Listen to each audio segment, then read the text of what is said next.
وہی house rent ہے. لیکن اس میں ایک اور فائدہ یہ ہے کہ آپ کا گھر کا کرایہ ہر سال اب بڑھ جاتا ہے.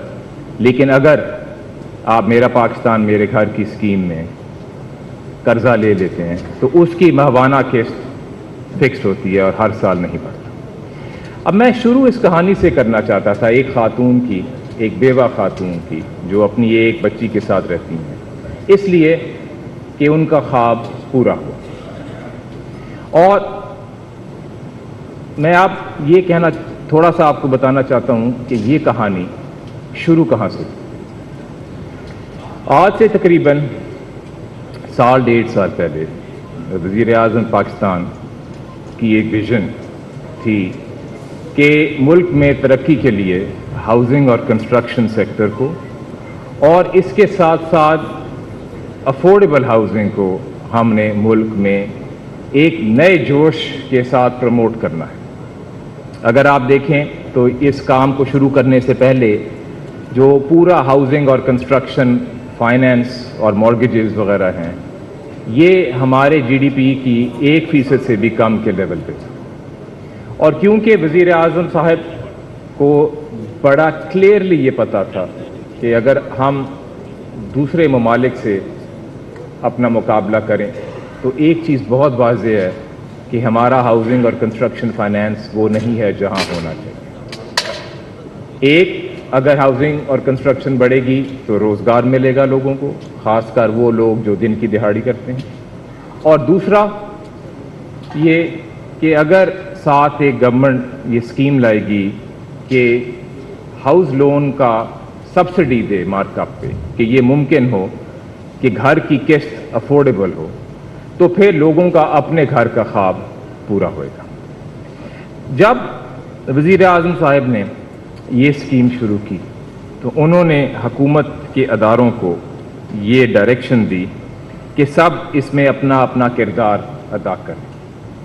اور میں آپ کو اب بتانا چاہتا ہوں کہ اس اسکیم کو آگے بڑھانے میں ہر حکومتی ادارے کا کردار ہے. فائنانس ڈویژن نے اس کے پیسے دیے ہیں. اگر فائنانس ڈویژن اس کے پیسے نہ دیتی تو یہ لوگوں کے لیے ممکن ہی نہ ہوتا کہ وہ اس قسط پہ اپنا گھر خرید سکیں. نیپڈا جو کہ پاکستان میں اس سارے کنسٹرکشن ہاؤسنگ کام کو کوآرڈینیٹ کر رہا ہے, ان کو ڈائریکشن دی کہ آپ اور ایسے لو کاسٹ ہاؤسنگ کے پروجیکٹس بنائیں. اور اسٹیٹ بینک کو یہ ڈائریکشن دی کہ آپ بینکوں کے ساتھ مل کے ایک ایسا انتظام, ایک ایسا نظام بنائیں کہ ملک میں بینکس کی جو برانچز ہیں اس طبقے کو سپورٹ کریں جس کی صلاحیت 5 یا 10 مرلہ کے مکان کی ہے. ہمارے ملک میں بینکوں کے اگر آپ کسی دکان میں بھی چلے جائیں تو کوئی ایسا شخص یا خاتون جس کی صلاحیت زیادہ نہ ہو تو لوگ ان سے رویہ اچھا نہیں کرتے. تو ہمیں ہدایت یہ تھی کہ ہم بینکوں کے ساتھ مل کے ایک ایسا نظام بنائیں کہ یہ مارگیجز افورڈیبل ہاؤسنگ کے لیے چلنی شروع ہو جائے. ہم نے اس کام کو بڑھانے کے لیے بینکوں کے ساتھ مل کے 3-4 چیزیں کہیں. سب سے پہلے ہم نے ایک اسٹیئرنگ کمیٹی بنائی جس کی سربراہی میں خود کرتا ہوں. اس میں جو ہمارے پاکستان کے سب سے بڑے بینکس ہیں, بہت ڈائنامک بینکس ہیں, ان کے پریزیڈنٹس ہیں اور دیگر اسٹیک ہولڈرز ہیں. اور اس اسٹیئرنگ کمیٹی کی میں نے ابھی تک 45 سے زیادہ میٹنگز خود چیئر کی ہیں جب سے یہ پروگرام شروع ہوا. اس اسٹیئرنگ کمیٹی کا کام یہ ہے کہ مارگیج فائنینسنگ کو پروموٹ کرنے کے لیے جو کوآرڈینیشن کی ضرورت ہے وہ کی جائے. دوسری چیز جو اسٹیٹ بینک نے کی وہ یہ کہ انہی اور تمام بینکوں کے ساتھ ایک پارٹنرشپ کر کے اس لو کاسٹ ہاؤسنگ کو آگے بڑھانے کا ایک رستہ بنایا.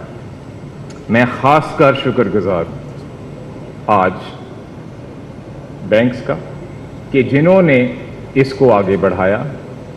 اور میں ریکویسٹ کروں گا آج جو ہمارے ساتھ بینکس کے پریزیڈنٹس